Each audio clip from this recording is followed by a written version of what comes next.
The Pittsburgh Steelers are doing the unthinkable.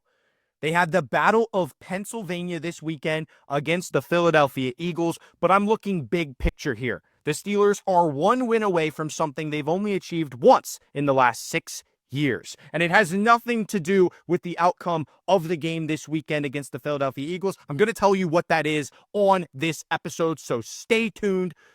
Steelers Digest. My name is Remington Kuhn. This is going to be a fun one. We're going to be talking about the Pittsburgh Steelers, but not their game this weekend. We're looking big picture at what is to come, the road that they are about to embark on, this treacherous journey in their schedule, facing some very difficult teams over the last 4 weeks of the season. So let's jump right into it. The Steelers' remaining schedule. It is an absolute juggernaut of a schedule for the Pittsburgh Steelers. They have to face arguably four of the best teams in the National Football League over their last 4 games. Now, I include the Bengals in that because after what I saw from the Bengals last night, their offense is still very scary, and the Steelers had to win a shootout to beat the Bengals last time out. So nothing against the Bengals is guaranteed. That's usually a series that is split. So let's just look at the schedule first and foremost. The Steelers have 4 games against 4 really good teams. The Philadelphia Eagles this weekend, then the Baltimore Ravens, the Kansas City Chiefs,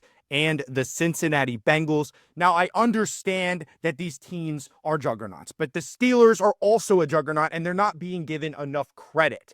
Mike Tomlin constantly has this team ready to perform late in the season. The only exception was the 2020 season, losing to the Browns in the playoffs, Baker Mayfield versus Ben Roethlisberger. We all remember that game. But for the last 3 seasons, I just want to go over what has happened to the Pittsburgh Steelers. So first, we have to look at what happened this year. So this is what is about to be happening over the next 4 weeks, but we have to take an overall look at their schedule, just a snippet of what has happened in 2024 before we dive into the past. And I'll show you exactly what I expect over the last 4 games with the screenshots that I have to follow. But first, we have to look at 2024. This team has been dominant, one of their best starts to a season, aside from that 2020 season that I am not going to talk about because we all know what happened.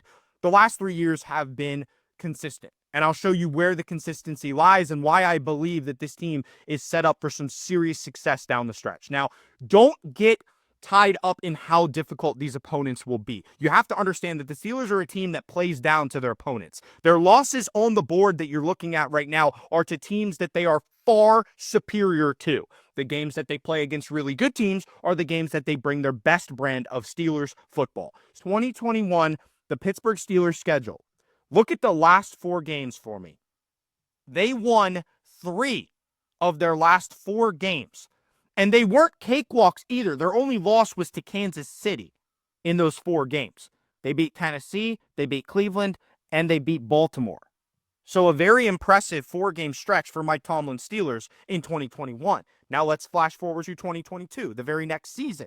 Here's a snippet of what happened. The Steelers won their last 4 games. They played Carolina, Las Vegas, Baltimore, and Cleveland. There's always those divisional games mixed in there. That's why the fact that they have to play Baltimore and Cincinnati in their last 4 games is nothing out of the ordinary. Playing Philly, now that's something new. That doesn't happen every year. Playing Kansas City has become something that we've seen every year. So that's 2022. Now let's go to 2023.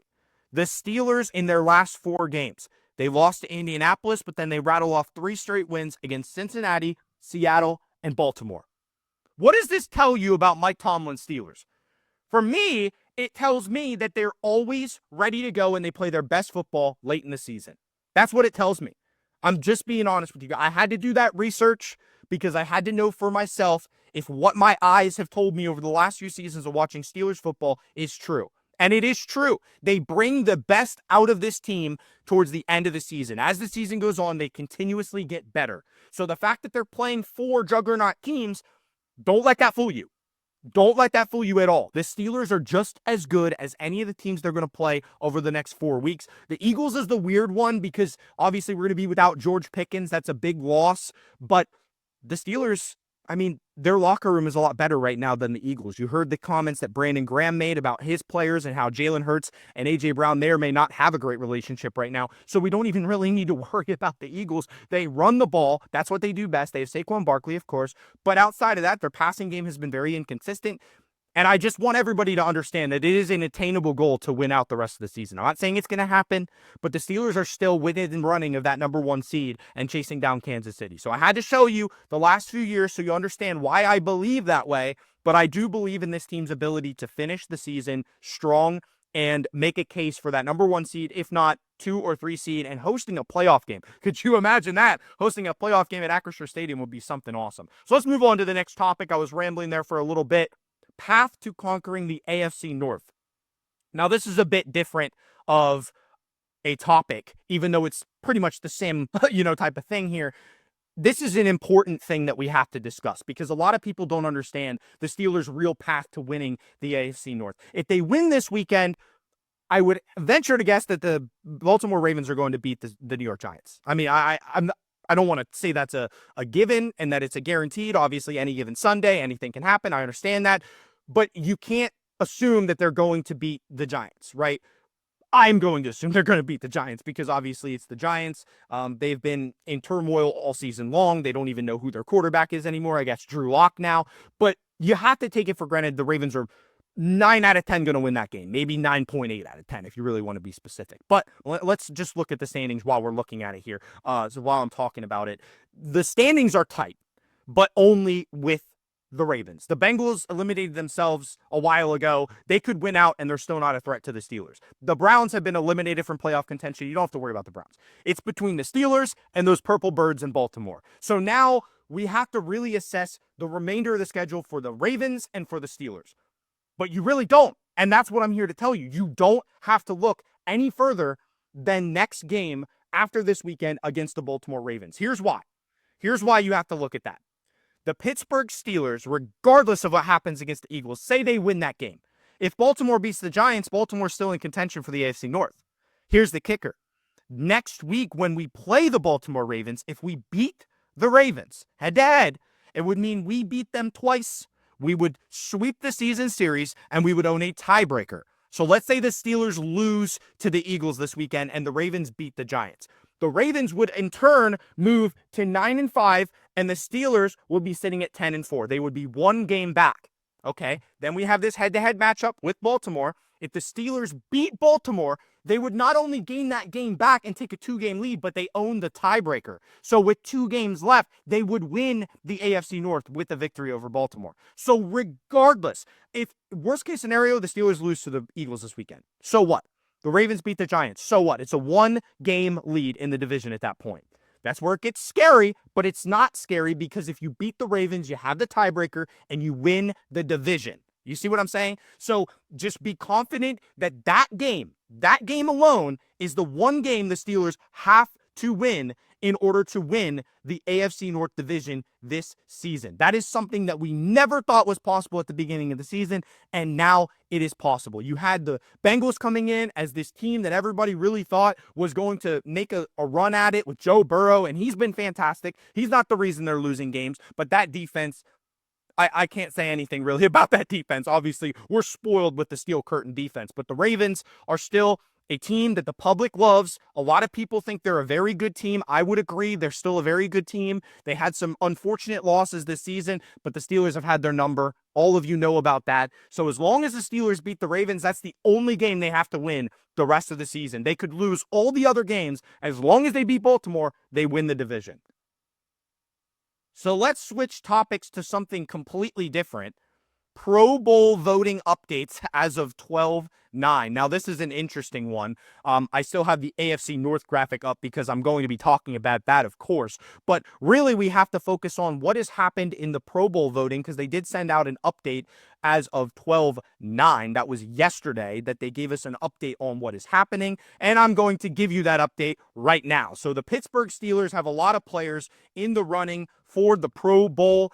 They have 4 leading vote getters at their individual positions and 4 more in the top 3 in their positions and then 4 more in the top 4 respectively. So I'm trying to encourage all of you Steelers fans out there, Steelers Nation, get on the horn and start voting for these players. You could actually vote for all of the Pittsburgh Steelers players like I did. You can vote for Russell Wilson, Najee Harris, George Pickens, Calvin Austin, even Van Jefferson's on the ballot. You can vote for Pat Freiermuth, Darnell Washington is on there, and then the entire offensive line, okay?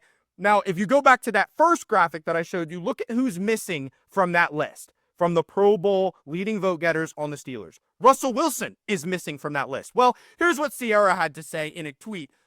She is definitely voting for Russell Wilson. I didn't doubt it for a minute. And obviously, we all need to as well. So keep that in mind as we progress through this season. The Pittsburgh Steelers trying to get as many of our players in. The consolation prize of not making it to the Super Bowl is the Pro Bowl. So keep that in mind. We obviously would love to see the Steelers in the Pro Bowl this year if they don't make it to the Super Bowl. Just to clarify, the Steelers can do whatever they want this weekend. They can lose to the Eagles if they really want to. It doesn't matter. What matters is the next week against Baltimore. And I'm not going to encourage anybody to look ahead. We got to focus on 1 week at a time, try to go 1-0 that week. But losing to Philly is not the end of the road. Beating Baltimore is the end of the road. It means we win the AFC North for the first time. So in 6 years, the Steelers have won the AFC North one time in the last 6 years. It's been Baltimore and Cincinnati. This is our year. This is an opportunity that we haven't had since that season where we had that hot start. And then again, you know what happened in the playoffs to Cleveland. But this year is different. I want everybody to seriously believe that this time around. It is different. So let's talk about Steelers-Ravens. Obviously, like I said, we want to see our guys in the Pro Bowl, but right now we just have to compare ourselves to one other team. No other team matters. It's the Baltimore Ravens. So I'm not going to do a full preview of any of the games upcoming. I just need you guys to understand and be optimistic looking forward at this Pittsburgh Steelers team, because there's really only one game the rest of the season that they need to win. Yes, they've had a very tough road. They have a treacherous schedule to come, but some bad losses, who cares? Some great wins. It doesn't matter. Playoffs are what matter. Let's keep our sights set on what really matters. Let's keep that, focus, that big picture approach. And I just wanted to go over that with you guys today, because a lot of people might not understand they're this close to winning that AFC North. And you're going to host a playoff game. Oh, I can't wait, guys. So thank you for watching this episode of Steelers Digest. My name is Remington Kuhn. If you haven't already, please press that subscribe button to the channel, and then you can subscribe to all the upcoming Steelers news content. We're going to be posting videos every day on this channel, so it would really help us out a lot if you hit that subscribe button, and we will see you on the next episode of Steelers Digest. Thank you all for watching.